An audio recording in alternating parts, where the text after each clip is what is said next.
नमस्कार दोस्तों, नमः शिवाय। जीवन ज्योति चैनल में आप सभी का हार्दिक स्वागत करती हूँ। दोस्तों, आज बात करूंगी बहुत ही खास विषय के बारे में। हम सभी लोग भगवान भोलेनाथ जी की पूजा अर्चना करते हैं, साथ ही नंदी जी की पूजा अवश्य करते हैं। मान्यता है कि नंदी जी की पूजा किए बिना हमारी शिव पूजा पूर्ण नहीं मानी जाती है। दोस्तों, यह भी परंपरा है कि हम अपनी मनोकामना नंदी जी के कान में कहते हैं। तो इसके पीछे क्या कारण है, क्यों हम नंदी जी के कान में अपनी मनोकामना को कहते हैं, और नंदी जी के किस कान में अपनी मनोकामना हमें कहनी चाहिए, किस प्रकार की मनोकामना हमें नंदी जी के कान में कहनी चाहिए। तो ये सारी बातें आप लोग जानेंगे नंदी जी के विषय में। नंदी जी की पूजा अर्चना किस प्रकार से करनी चाहिए। दोस्तों, भगवान शिव जी के अनन्य भक्त हैं नंदी जी, और नंदी जी की पूजा अर्चना किए बिना भगवान शिव जी प्रसन्न नहीं हो सकते हैं। तो आइए सारी बातें जानते हैं नंदी जी के विषय में, जिससे कि हमारी शिव पूजा पूर्ण हो जाए। दोस्तों, सारी बातों को समझने के लिए वीडियो को अंत तक जरूर देखिएगा। चैनल पे पहली बार हैं तो चैनल को सब्सक्राइब कर लीजिएगा। वीडियो पसंद आता है तो इसे एक लाइक जरूर कीजिएगा। कमेंट बॉक्स में नमः शिवाय या हर हर महादेव जरूर लिखिएगा। दोस्तों, सबसे पहले मैं बता दूं कि नंदी जी भगवान शिव जी के अनन्य भक्त हैं, सबसे बड़े सेवक हैं और भगवान शिव जी को अत्यंत प्रिय हैं। हम सभी लोग जब भी मंदिर जाएं तो नंदी जी की पूजा अवश्य करें। नंदी जी की पूजा करने के लिए उनके चरणों में जल अर्पित करें, चंदन पुष्प अक्षत बेलपत्र से उनका पूजन करें और उनके समक्ष एक दीपक अवश्य प्रज्वलित करें। नंदी जी की आरती करें।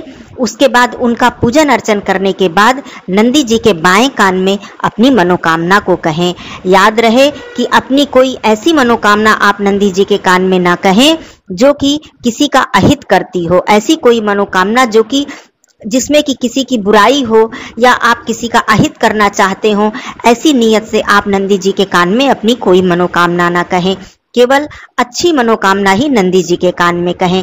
कहा जाता है कि भगवान भोलेनाथ हमेशा तपस्या में लीन रहते हैं, समाधि में लीन रहते हैं, और नंदी जी उनकी सेवा में हरदम तैनात रहते हैं।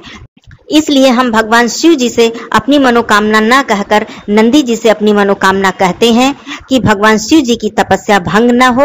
और जब हम नंदी जी से अपनी मनोकामना कहेंगे तो वो शिव जी से जाकर हमारी मनोकामना को कह देंगे। और शिव जी को नंदी जी इतने प्रिय हैं, इतने अनन्य भक्त हैं वो शिव जी के, कि नंदी जी की कही हुई कोई बात भगवान शिव जी टाल नहीं सकते हैं। इसलिए हम लोग नंदी जी के कान में अपनी मनोकामना को कहते हैं।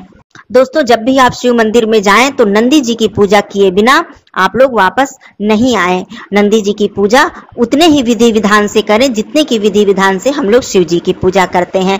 अब आइए सबसे खास बात ये जान लेते हैं कि नंदी जी कौन थे, कैसे वो शिव जी के अनन्य भक्त बने, कैसे वो शिव जी के इतने प्रिय भक्त बन गए। पौराणिक कथाओं के अनुसार नंदी जी असल में शिलाद ऋषि के पुत्र थे। शिलाद ऋषि बाल ब्रह्मचारी थे। बाद में इनकी इच्छा हुई कि मेरा भी वंश आगे बढ़े। इसके लिए शिलाद ऋषि ने एक बच्चे को गोद लेने का मन बनाया, लेकिन यह दुविधा थी कि ऋषि ऐसे बालक को गोद लेना चाहते थे जिस पर भगवान शिव जी की असीम कृपा हो। अब इतनी बड़ी इच्छा के लिए शिलाद ऋषि घोर तपस्या में लीन हो गए। काफी लंबी और कठोर तपस्या के बाद आखिर भगवान शिव जी प्रसन्न हुए और शिलाद ऋषि को साक्षात दर्शन दिए और बोले, मैं तुम्हारी तपस्या से प्रसन्न हूँ। भगवान शिव जी ने शिलाद ऋषि से कहा कि मांगो, आप क्या वरदान मांगना चाहते हो। शिलाद ऋषि ने अपनी इच्छा और कामना भगवान शिव जी के समक्ष रखी। भगवान शिव जी ने शिलाद को पुत्र का आशीर्वाद देकर कहा, तथास्तु। उस पुत्र को शिलाद ऋषि अपने घर ले आए और उसका लालन पालन करने लगे। देखते ही देखते नंदी बड़े हो गए। नंदी ने अपने पिता से कहा कि आपने मुझे स्वयं भगवान शिव जी के आशीर्वाद से ही पाया है, तो मेरे इस जीवन की रक्षा भी भगवान शिव जी ही करेंगे। ऐसा कहकर नंदी भी अपने पिता की तरह भगवान शिव जी को प्रसन्न करने के लिए कठोर तपस्या में लीन हो गए।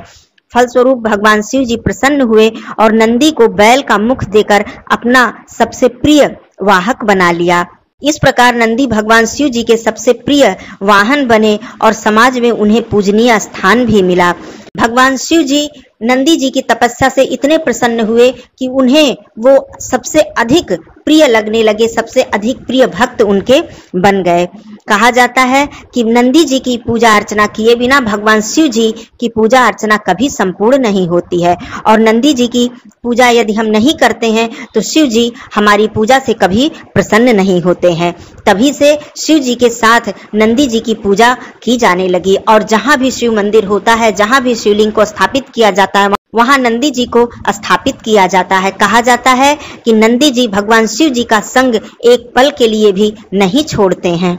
ऐसी भी मान्यता है कि दानवों और देवताओं के बीच जब समुद्र मंथन के बाद कालाकूट नामक विष निकला था, जिसे शिव जी ने अपने कंठ में धारण किया था, इसीलिए महादेव जी को नीलकंठ कहा गया।